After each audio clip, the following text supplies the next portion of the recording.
Hi అండి, నమస్తే. Welcome back to Anjali cooking. ఈరోజు నేను మీకు దొండకాయలతో ఒక మంచి స్పెషల్ రెసిపీ చేసి చూపించబోతున్నాను. దొండకాయలతో మీరు ఎప్పుడు చేసే కూర, పచ్చడి, ఫ్రై రెసిపీస్ కాకుండా ఇలా ఒకసారి కొత్తగా దొండకాయ కారం చేయండి.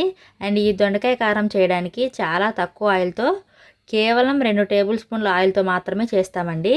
అండ్ ఈ కారం చేయడానికి చాలా తక్కువ టైం పడుతుంది అండ్ చాలా రుచిగా ఉంటుంది. రైస్లోకి చాలా బాగుంటుంది. అలాగే టమాటా పప్పు, పప్పుచారు, సాంబారు, రసంలో కూడా సైడ్ డిష్గా చాలా బాగుంటుందండి. తప్పకుండా ట్రై చేయాల్సిన రెసిపీ. మీ అందరికీ బాగా నచ్చుతుంది. చాలా రుచిగా ఉంటుందండి. మరి ఇప్పుడు ఎలా తయారు చేసుకోవాలో చూసేద్దామా? ఫస్ట్ స్టవ్ మీద ప్యాన్ పెట్టుకొని ఈ ప్యాన్లోకి 2 టేబుల్ స్పూన్ల వరకు పచ్చిశనగపప్పు వేసుకోండి. అలాగే 1 టేబుల్ స్పూన్ మినపప్పు కూడా వేసుకోండి. ఇప్పుడు ఈ రెండు కలిపి ఫ్లేమ్ను సిమ్లో పెట్టుకొని ఈ రెండు కూడా దోరగా వేయించండి. ఇప్పుడు ఈ రెండు కొద్దిగా వేగిన తర్వాత 1 టేబుల్ స్పూన్ ధనియాలు వేసుకొని వేయించండి. మినపప్పు, శనగపప్పు వేగటానికి టైం పడతాయి కాబట్టి అందుకని ఫస్ట్ మినపప్పు, శనగపప్పు వేసుకొని వేయించుకోవాలి. ఇలా వేయించుకున్న తర్వాత ఇప్పుడు ఇందులో 1 టీ స్పూన్ జీలకర్ర వేసుకొని వేయించుకోండి. ఇప్పుడు జీలకర్ర కూడా కొద్దిగా వేగిన తర్వాత 1 టేబుల్ స్పూన్ నువ్వులు కూడా వేసుకొని వేయించండి. నువ్వులు లాస్ట్లో వేసుకొని వేయించుకోండి, ఎందుకంటే అవి తొందరగా వేగిపోతాయి కాబట్టి. అవి ముందే వేయిస్తే మాడిపోతాయి కాబట్టి లాస్ట్లో వేసుకోవాలి.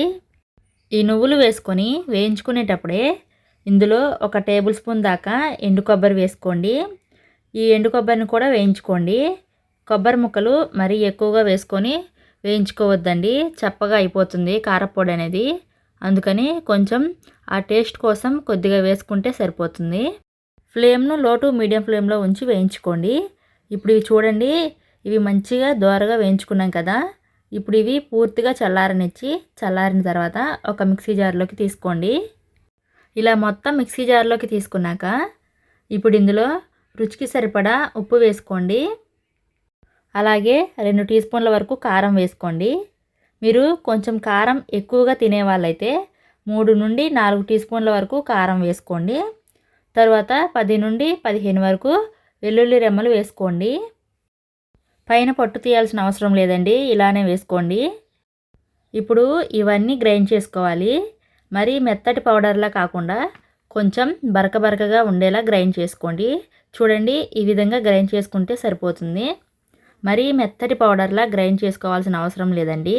శనగపప్పు, మినపప్పు అక్కడక్కడ చిన్న పలుకులుగా తగులుతూ ఉంటే చాలా బాగుంటుంది.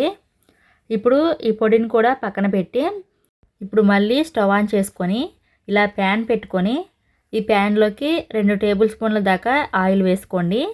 ఆయిల్ వేడెక్కిన తర్వాత దీంట్లో 2 లేదా 3 టేబుల్ స్పూన్ల దాకా పల్లీలు వేసుకోండి. ఇప్పుడు ఈ పల్లీలను కొద్దిగా కలర్ మారేంత వరకు వేయించుకోండి. ఇలా కొద్దిగా కలర్ మారేంత వరకు వేయించుకున్న తర్వాత ఇప్పుడు ఇందులో కొన్ని జీడిపప్పు పలుకులు వేసుకోండి. 2 కూడా మంచి కలర్లోకి వచ్చేంత వరకు వేయించండి. జీడిపప్పు ఆప్షనల్ అండి, మీ దగ్గర ఉంటే వేసుకోండి, లేకపోతే స్కిప్ చేసేయండి. పల్లీలు మాత్రం కంపల్సరీగా వేసుకోవాలి. పల్లీలు మాత్రం స్కిప్ చేయకుండా వేసుకోండి. ఇప్పుడు చూపిస్తున్నాను చూడండి, ఈ విధంగా వేగాలి. ఈ విధంగా వేగిన తర్వాత వీటిని కూడా ఒక బౌల్లోకి తీసుకొని ఇప్పుడు వీటిని కూడా పక్కన ఉంచండి.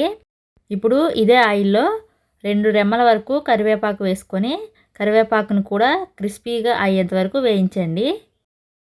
ఈ విధంగా కరివేపాకు కూడా క్రిస్పీగా వేగిన తర్వాత ఇప్పుడు ఇలా వేగిన కరివేపాకును కూడా ఒక బౌల్లోకి తీసుకోండి. కరివేపాకును కూడా తీసుకొని పక్కన ఉంచండి. ఇప్పుడు ఇదే ఆయిల్లో పోపు దినుసులు వేసుకోండి. ఆవాలు, జీలకర్ర, మినపప్పు, పచ్చిశనగపప్పు వేసుకోవాలి. ఈ ఆవాలు చిటపటలాడిందాక వేయించుకోండి. ఇప్పుడు ఈ ఆవాలు కూడా వేగిన తర్వాత ఇందులో మీడియం సైజులో ఉన్న ఉల్లిపాయని ఇలా పొడవుగా కట్ చేసుకొని వేసుకోండి. ఈ ఉల్లిపాయ ముక్కలు జస్ట్ మనకి పచ్చివాసన పోయేంత వరకు వేయించుకుంటే సరిపోతుంది. మరీ ఎక్కువగా వేగాల్సిన పని లేదండి. ఇప్పుడు మనకి ఉల్లిపాయలోని పచ్చివాసన పోయిన తర్వాత దీంట్లో దొండకాయ ముక్కలు వేసుకోవాలి. నేను ఇక్కడ 1/2 కేజీ దొండకాయలను తీసుకొని ఇలా పొడవుగా కట్ చేసుకున్నానండి. మీ ఇష్టం, మీరు ఎలా కావాలంటే అలా మీకు నచ్చిన షేప్లో కట్ చేసుకోవచ్చు. నేనైతే ఇలా కట్ చేసుకున్నాను. దొండకాయ ముక్కలు కూడా వేసుకున్న తర్వాత ఒకసారి బాగా కలుపుకోండి. ఇలా కలిపిన తర్వాత దీంట్లో 1/2 టీ స్పూన్ ఉప్పు వేసుకోండి. ఆల్రెడీ మనం కారపొడి తయారు చేసేటప్పుడు ఉప్పు వేసుకున్నాం కదా, అందుకని జస్ట్ ఈ ముక్కలు పట్టేంత వరకు కొద్దిగా వేసుకుంటే సరిపోతుంది.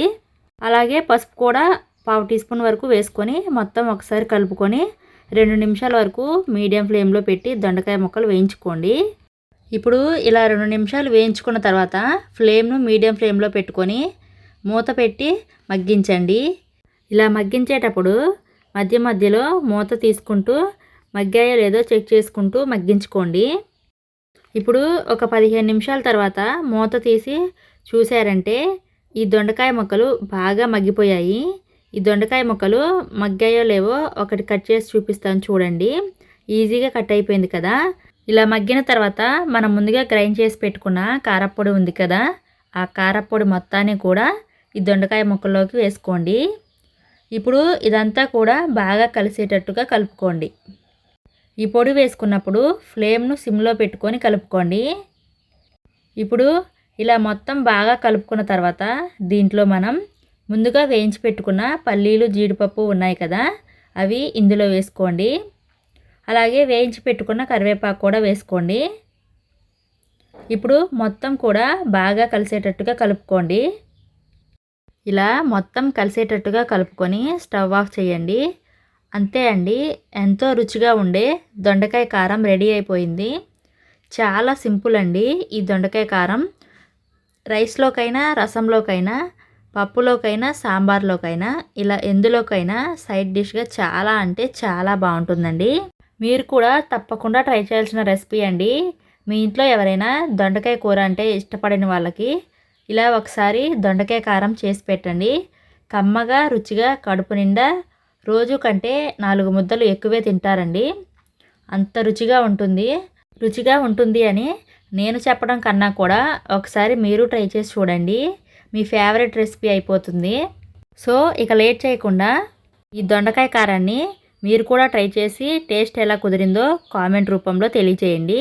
సో ఇలాంటి simple and quick tasty recipes కోసం వెంటనే మన అంజలి కుకింగ్ ఛానల్ను సబ్స్క్రైబ్ చేయండి. Thank you for watching.